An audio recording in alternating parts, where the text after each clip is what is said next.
Prepárate para lo que viene. Prepárate para lo que viene es el tema de esta mañana. Es el corazón nuestro como consejo de Zona 16, que tú prepares tu vida, prepares tu corazón para poder enfrentar los meses y los años que vienen adelante. En 1483 hubo un rebrote muy intenso de la peste bubónica y afectó una parte muy importante de Europa. En ese tiempo las dificultades eran altísimas, la cantidad de muertos era incontable. Calculan que en esta época y con los años anteriores de la peste fueron alrededor de 200 millones de personas los que murieron en Europa. En ese momento el 25% de los niños que nacían no llegaban a cumplir 5 años, morían antes de cumplir los 5 años.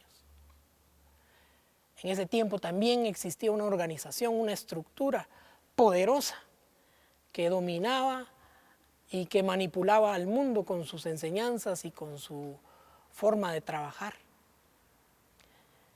En ese momento nace Martín Lutero, en tiempos poco prometedores, en tiempos difíciles para la humanidad.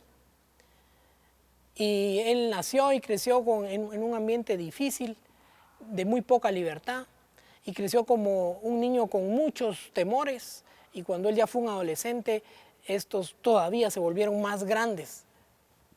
Se convirtió en un joven miedoso, en un joven supersticioso, en alguien que temía cualquier cosa que se moviera cerca de él. Como consecuencia de esto, él ingresa y se enlista en un monasterio de los agostinos, y ahí empieza su vida, como un monje. Y las mismas circunstancias de la vida, lo mismo que él fue viendo y que fue creciendo, pero el adentrarse en el entendimiento de las Escrituras iluminó su mente y su corazón. A tal grado que de aquel muchacho temeroso y sin oportunidades, con muy pocas posibilidades de sobrevivir, se convirtió en uno de los hombres de la historia moderna más importantes y que ha dejado un impacto más fuerte en la humanidad. Y no solo para la iglesia protestante, sino para el mundo entero, que en aquel momento vivía en opresión y vivía sin libertades, para transformarse en un mundo que volvió a abrirse a la verdad, que sacó del escenario las supersticiones y las manipulaciones para encontrar con la verdad de la Biblia. Un personaje definitivamente valiente, transformado, que sobrevivió a las circunstancias difíciles de su alrededor. En tiempos de pobreza, de dificultad, de enfermedad, de desamor a la palabra de Dios, siempre surgen mujeres y hombres valientes que defienden la verdad. Una de las frases célebres de Martín Lutero, con la cual entendió mucha gente la importancia de volver a la libertad, fue esta: ningún papa, ningún obispo, ningún hombre ordenado tiene derecho de imponer ni una sílaba de la ley sobre el hombre cristiano, pues todos los fieles son sacerdotes de Dios. Pues todos los fieles son sacerdotes de Dios. Esa declaración abrió la mente y volvió a pensar y volvió a darle el pensamiento a todo hombre y mujer cristiana de que todos tenemos la libertad de comunicarnos directamente con Dios, de que todos tenemos la habilidad y el regalo de Dios de mantener una relación directa y estrecha con nuestro Creador. Todos somos sacerdotes del Dios viviente a través de su Hijo Jesucristo.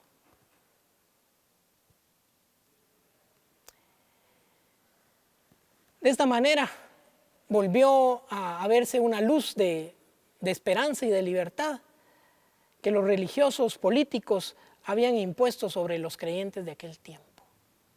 Un jovencito miedoso, en circunstancias difíciles, permitió que su conciencia, generada por la palabra de Dios, fuera más fuerte que sus propias debilidades y temores.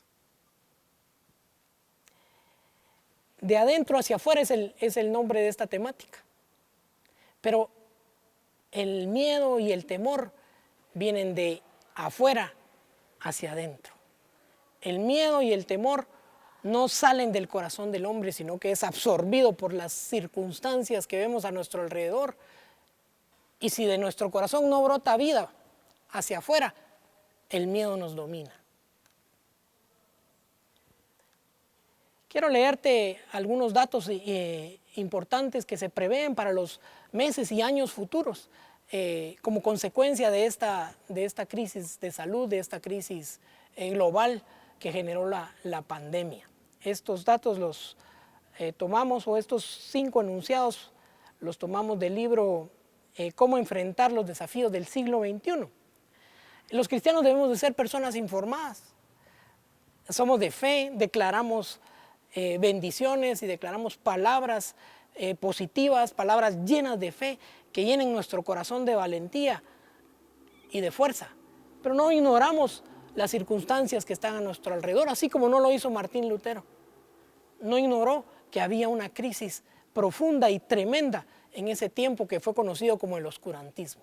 Pero permíteme narrarte 5 crisis, las cuales se prevén que podemos enfrentar como nación y como globo terráqueo en los meses y años que vienen. El primero es una crisis de salud. La pandemia evidenció que aún los países más fuertes, los países con mejores sistemas de salud pública, tuvieron colapsos y murió gente que no debía haber muerto por falta de preparación para una circunstancia tan difícil y sorpresiva como lo fue la pandemia que inició en el 2019. Hasta los países más desarrollados, con infraestructura de hospitales y tecnología ultramoderna, quedaron sin abastecimiento de medicamentos y sin espacio físico para atender la ola tan inmensa de pacientes que llegaron a sus puertas. Esta crisis, definida como la mayor crisis de salud global y el mayor desafío, después del desafío que presentó la Segunda Guerra Mundial, ha venido a marcar la historia de la humanidad en un antes y un después del virus. Eso ha hecho esta crisis en toda el área de salud.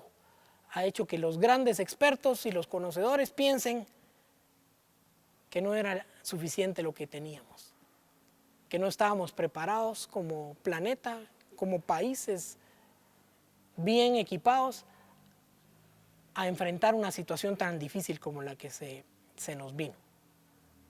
Definitivamente, en términos de salud, el planeta ya no será el mismo después de todas estas circunstancias. La humanidad tuvo que enfrentar cambios drásticos en su forma de pensar y en su forma de ver la salud.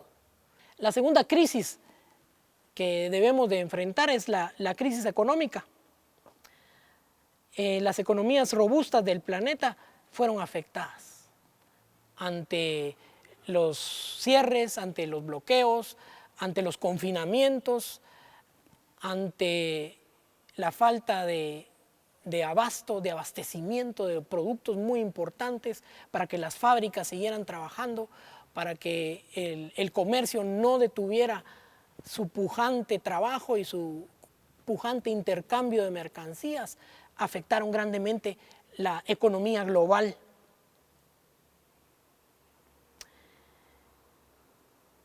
El nuevo virus que surgió por primera vez en China obligó a la mayoría de países a implementar medidas firmes para restringir el movimiento de las personas. Y usted sabe que el movimiento de las personas, el intercambio de personas, el intercambio de bienes, el mover las mercancías de un lugar para otro, es lo que mantiene activa una economía. es lo que mantiene activa la economía mundial, las economías gigantes como las economías más pequeñas como la de nuestro país. Todo esto se vio afectado en este tiempo de pandemia que hemos vivido. También hay una crisis de oportunidades. La falta de apertura y el cierre de algunas otras empresas, el cierre definitivo de algunas otras empresas, transformó al mundo en un mundo donde el desempleo creció drásticamente. Se calcula que alrededor de 800 millones de personas perdieron sus empleos, se quedaron sin trabajo. Y esto, aún al día de hoy, falta bastante para que pueda revertirse.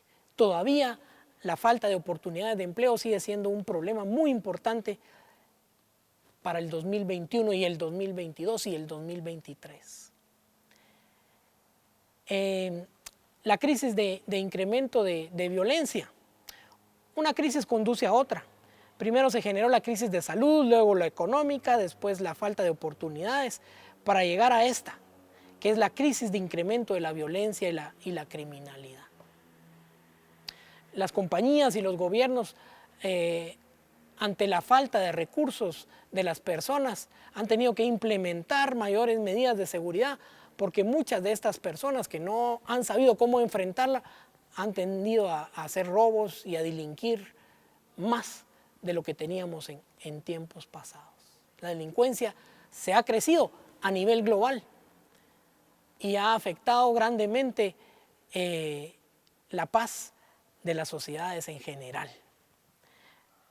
La violencia representa millones de costos, tanto privados como públicos, para mantenerlo controlada en el mejor de los casos.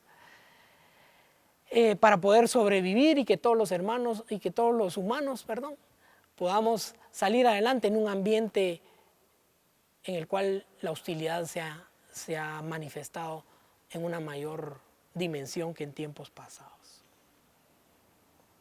Y la última crisis que como planeta tenemos que enfrentar en los años que vienen es el incremento de la pobreza, la crisis de la pobreza. Consecuentemente de la falta de turismo, consecuentemente de la detención en el intercambio de bienes materiales, especialmente muchos que vienen de China, que es el gran suplidor de productos terminados y materias primas para una gran parte del mundo, para casi la mayoría del mundo. La crisis va incrementando y va afectando a los sectores más vulnerables de la sociedad. Imagínense que prevén que para el año entrante el incremento para los fertilizantes, para toda la materia prima que tiene que ver con la agricultura, con la agropecuaria, se prevén incrementos de 30, 50, 100 y hasta 200%. ¿Cómo puede afectar eso a un país como Guatemala, que tiene una economía basada en la producción agrícola? ¿Cómo creen ustedes? Por supuesto, negativamente. Eso hace que en América Latina, donde hay muchos países parecidos al nuestro, y en el mundo, en el África y en Asia, esto vaya a incrementar de una manera muy drástica la pobreza. Calculan que la pobreza de América Latina, de acuerdo al CEPAL, incrementó de 185 millones de personas viviendo en pobreza en solo este tiempo de la pandemia a más de 220 millones de personas. Esto es un incremento nada fácil de revertir, nada fácil de volver a traer riquezas a nuestras tierras, para volver a poner en una condición de una mejora económica a muchísimas familias a lo largo de toda América Latina. Y eso solo es América Latina. El mundo tiene los mismos problemas, en algunos lugares más grandes, en otros menos, pero esto viene caminando y esto es un reto para lo que está por venir al final de este año, el 2023, y algunos años más prevén los estudiosos, los economistas.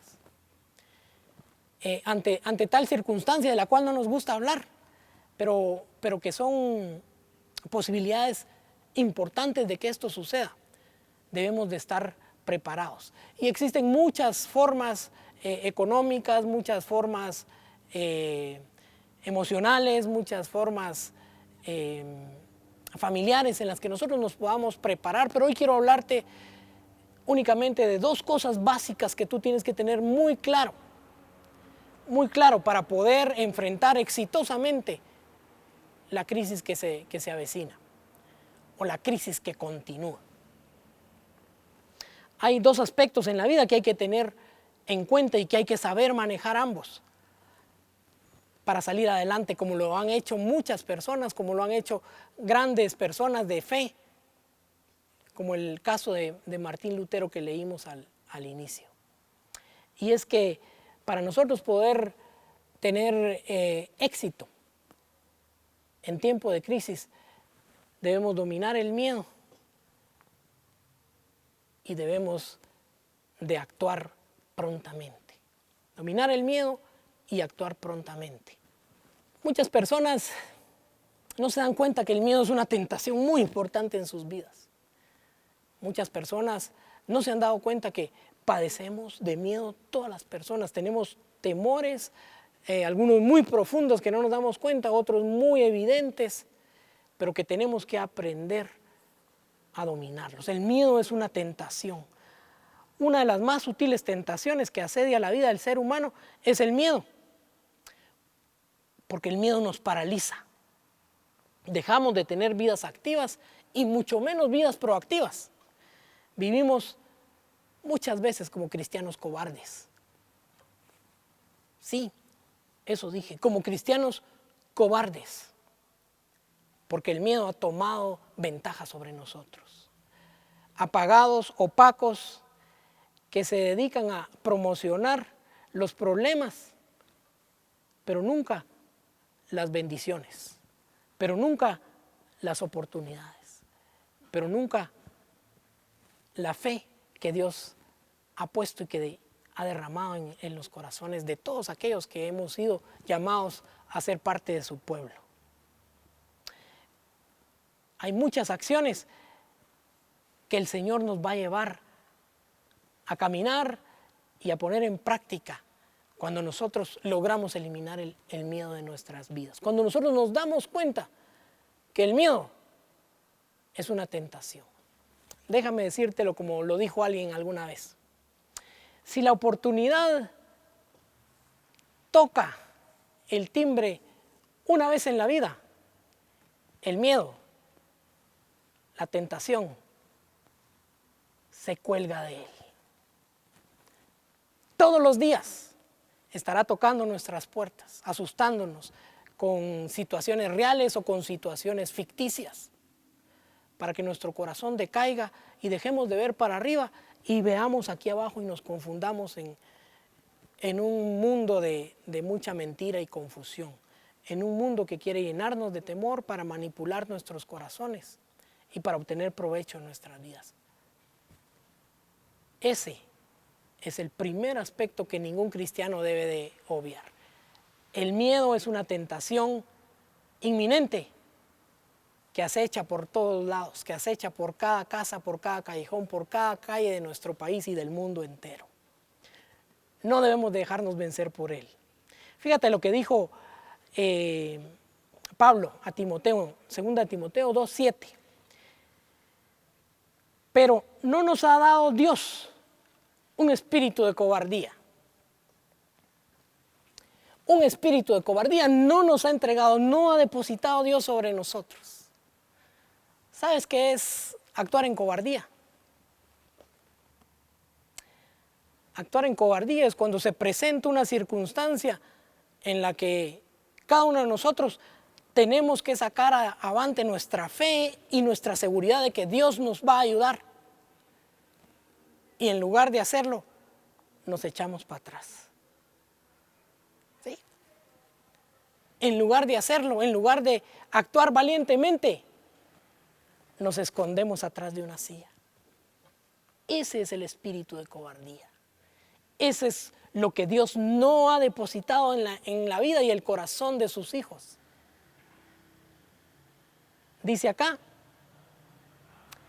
porque no nos ha dado un espíritu de cobardía, sino de poder. Un espíritu que acciona, que tiene la fuerza para poder salir adelante ante circunstancias difíciles, ante circunstancias que asedian nuestra vida, que nos ponen en peligro. Ese es el poder que Dios ha puesto en nosotros. De amor y de dominio propio. Dios ha puesto sobre nosotros un espíritu que logra vencer las dificultades y que en el momento que viene el temor, en el momento que la tentación se cuelga de nuestro timbre, salimos adelante y echamos fuera, porque Dios depositó en nosotros un espíritu valiente, un espíritu osado, un espíritu que no mira para abajo, sino que ve para arriba. Ese mismo espíritu que depositó en la vida de Lutero, que lo hizo de un joven temeroso y apocado, en una persona que se enfrentó y puso su vida con tal de obedecer lo que su conciencia le demandaba. Así que cuando nosotros detectamos que hay miedo en nosotros, tenemos que trabajar con él inmediatamente. Inmediatamente poner nuestro corazón, meternos a la presencia del Señor y pedir que ese espíritu de valentía sea derramado sobre nosotros. Ya lo veremos en un momentito. Ponernos en acción es uno de los frutos de que nosotros ya vencimos el temor. De que el temor ha sido dominado por el Espíritu Santo en nuestra vida y nos hace ser alguien valiente que acciona de acuerdo a lo que Dios le está demandando. Y quiero describirlo como lo dice el apóstol Santiago. ¿De qué le sirve a uno alegar que tiene fe si no tiene obra o si no tiene acción, si no se mueve? ¿Acaso podrá salvarlo este tipo de fe? ¿No es obvio que el hablar de Dios sin el actuar de Dios es un verdadero disparate? No es obvio. No es obvio que decir que uno está lleno de fe cuando actúa de fe de Dios, cuando uno actúa totalmente diferente de lo que Dios dice, es un disparate, no tiene sentido. La fe va siempre acompañada de un actuar, de un accionar, de un movernos ante las circunstancias, ante los retos que se nos presentan en la vida. En otras palabras, si tu fe no cambia tu forma de vivir, no es una fe real. Si tu fe no transforma tu forma de vivir, no estás viviendo una fe verdadera. Permíteme parafraseártelo así. Santiago continúa diciendo, no puedes mostrarme más tus obras sin tu fe, ni yo puedo mostrarte mi fe sin mis obras. Fe y obras, obras y fe, encajan juntas como anillo al dedo. La fe y las obras son como el guante y la mano, son el uno para el otro, calzan perfectamente y no compiten entre sí.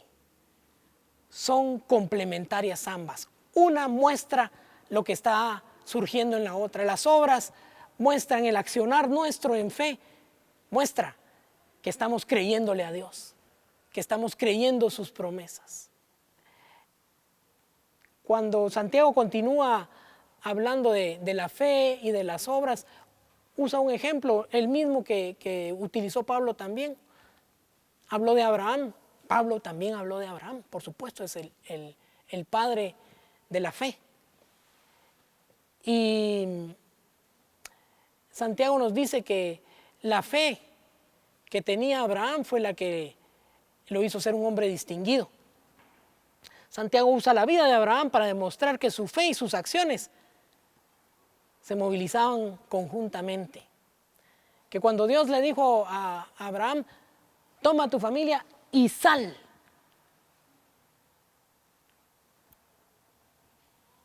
Abraham obedeció.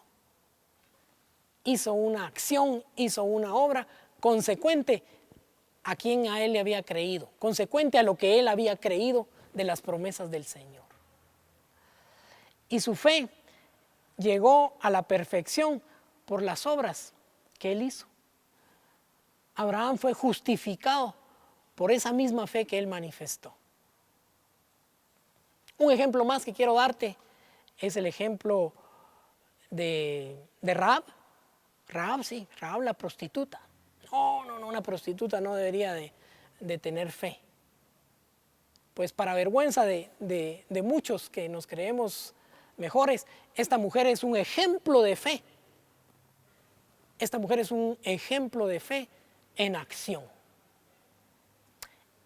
Rahab había creído que los 12 espías que habían entrado a los muros de Jericó a inspeccionar qué estaba pasando ahí, si era un lugar difícil o era un lugar fácil, cómo iban a conquistar esa tierra, eran hombres enviados por Dios. Y que lo que ellos habían oído, de que el Dios de los cielos, el Dios de Israel, había prometido toda esa tierra para el pueblo de Israel, era una verdad y la iba a cumplir. Rahab tuvo fe en las promesas de Dios. Supo que si ella se quedaba ahí se iba a morir, que iba a morir juntamente con sus familias. Así que accionó, puso su fe en acción, obró de acuerdo a lo que ella creía, no se quedó durmiendo, tomó riesgos, por supuesto, metió en su casa a los 12 enemigos del pueblo en el que ella vivía. Puso en riesgo a la familia que vivía con ella. Lo hizo, porque la fe te hace actuar. La fe no te deja cruzado de brazos. Imagínate que han de haber tocado, que tocaron la puerta ahí a la casa de Rahab, los espías. Y ella le dice, ¿quiénes son? Ah, pues miren, somos aquí los 12 espías de Israel que venimos acá. Ah, excelente, yo creo mucho en su Dios. ¡Poc! Le cierra la puerta y le pone 2 trancas para que no entre nadie. ¿Crees tú que eso es fe? Rahab actuó como su conciencia le demandaba. Su conciencia le demandaba que salvara a su familia y que había alguien que la podía salvar, había alguien en el que ella podía confiar. Y tomó todos los riesgos y escondió ahí a los 2 espías, obedeciendo lo que Dios había puesto en su corazón. Y lo salvó. Y es contada como una de las personas más famosas en la Biblia por la fe que ella mostró actuando valientemente. Así es la fe. Así es eliminar el miedo de nuestro corazón y cambiarlo por la fe que produce acciones y que produce cambios en nuestra vida. Cuando Lutero tuvo que defenderse frente a los príncipes que demandaban que se retractara de todo lo que había dicho, que se opusiera, que se alineara, mejor dicho, a la institución más poderosa del mundo, a la organización más poderosa del mundo, tanto en términos religiosos, en términos políticos, como en términos financieros que existía en aquel momento. Que si quería salvar su vida, tenía que retractarse de todo lo que había escrito y lo que había dicho. Escucha la respuesta de Lutero. Mi conciencia me demanda a no hacerlo, no me retracto, sigo adelante, porque yo solo escucho la palabra de Dios. Esa es una declaración valiente de fe. Esa es una declaración de obedecer lo que Dios ha puesto en tu corazón, de continuar con tu propósito. Un propósito no son los sueños, no son las metas, pueden estar incluidos. Un propósito es aquello que Dios, para lo cual Dios te trajo a esta tierra. Y no tiene que ver contigo únicamente, tiene que ver con todas las personas que te rodean, con todo lo que Dios te mandó a hacer para demostrar su amor a todos los que están cerca y lejos de ti.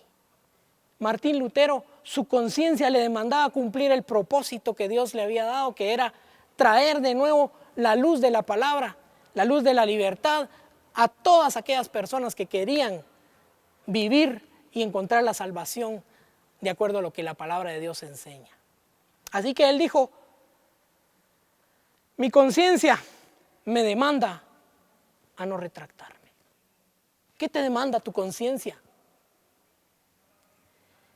¿Qué te demanda tu conciencia hoy día? Escúchala. Porque si tú la has entrenado de acuerdo a la palabra del Señor, te está ayudando y está guiando por el camino por el cual debes actuar. Te está enseñando cómo debes de enfrentar los retos que vienen por delante. Quiero cerrar con esto. A veces nos sentimos nosotros debilitados y vemos que hay cosas que no estamos capacitados para realizar. Pero Dios siempre tiene una respuesta y tiene una solución. Quiero contarte lo que dijo la predicadora holandesa Corrie ten Boom. Ella fue una mujer que fue martirizada en la Segunda Guerra Mundial y que luego se dedicó, después de salvar a mucha gente, a proclamar la palabra del Señor por todos lados donde ella iba. Ella en un momento de su vida se sintió que su conciencia le demandaba trabajar y salvar vidas que injustamente estaban siendo maltratadas y asesinadas en el tiempo de la Segunda Guerra Mundial. Pero ella se dio cuenta, tuvo temor y dijo, papá, sí quiero, pero no estoy lista para hacerlo. No tengo los recursos, no tengo la fuerza, no tengo el dinero, no tengo nada que me ayude a poder cumplir lo que mi conciencia me demanda. Y su padre le contestó con este sencillo pero claro ejemplo. Le dijo, Corrie, cuando yo te mando a Austria en el tren, ¿en qué momento yo te doy los recursos para que tú puedas pagar tu boleto, tu viaje? Y ella le dijo, pues tú me los das siempre, cuando estoy en la estación y estoy a punto de abordar. Exactamente, le dijo, así es el Señor. Cuando el recurso sea necesario, cuando la capacidad sea necesaria, el Señor vendrá y suplirá lo que te hace falta para salir adelante y cumplir con lo que tu corazón y tu conciencia te demande. En ese momento, Dios suplirá. No llegará tarde, justo a tiempo, Él dará todo lo que haga falta para cumplir los propósitos de su corazón en tu vida, para cumplir lo que tu conciencia te demande.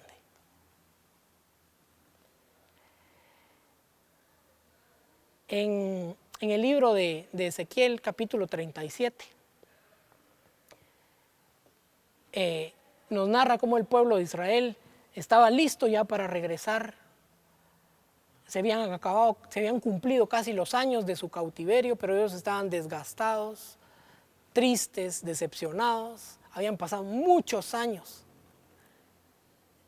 y se sentían, en sus propias palabras, dice la Biblia, como huesos secos esparcidos en un campo de batalla, como huesos de muertos después de haber luchado una gran batalla y haberla perdido, ante las circunstancias y ante todas las dificultades que habían tenido que enfrentar. Y Dios le dice a Ezequiel en una visión, ve a ese campo de los huesos secos y diles a ellos que cobren vida de nuevo. Te lo voy a leer como lo ejecutó Ezequiel. Dice en el versículo 7, tal y como el Señor me lo había mandado, profeticé. Y mientras profetizaba, se escuchó un ruido que sacudió la tierra y los huesos comenzaron a unirse entre sí. Yo me fijé y vi que en ellos aparecían tendones y les salía carne y se cubrían de piel, pero no tenían vida. Y vi que lo que el Señor había dicho comenzó a suceder y comenzaron a tener forma de seres vivientes, pero no estaban vivos. porque faltaba un elemento poderoso que no puede faltar en la vida de ninguno de nosotros. Dice el versículo 8, versículo 9. Entonces el Señor me dijo: profetiza, hijo de hombre, conjura al aliento de vida y dile: esto ordena el Señor omnipotente, ven de los cuatro vientos y dales vida a estos huesos muertos para que revivan. Yo profeticé tal como el Señor me lo había ordenado, y el aliento de vida entró en ellos. Yo profeticé tal como el Señor me lo había ordenado, y el aliento de vida vino para ellos. Y el Espíritu vino y se derramó sobre todas esas personas para que cobraran de nuevo vida, para que pudieran cumplir el propósito que Dios tenía para ellos en ese momento. Pero no se puede sin el aliento de vida del Señor, sin el Espíritu Santo. Dice la última parte de este versículo: el aliento de vida entró en ellos. Entonces los huesos revivieron y se pusieron de pie. Era un ejército numeroso. Si tú quieres formar parte del propósito de Dios, si tú quieres estar habilitado para enfrentar las circunstancias que vienen, tienes que ser parte de ese ejército poderoso. Tienes que ser parte de ese ejército numeroso del Señor, que ha sido levantado del suelo y ha sido llenado del aliento de vida. Permíteme hacer esta oración sobre tu vida esta mañana.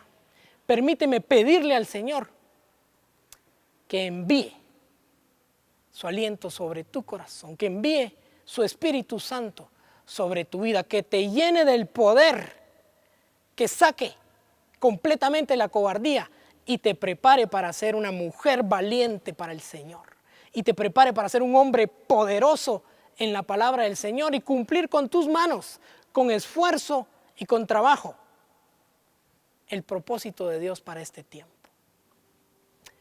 Padre nuestro que estás en los cielos, te pedimos en el nombre de Jesucristo, tal como lo dice esta profecía, Padre Santo,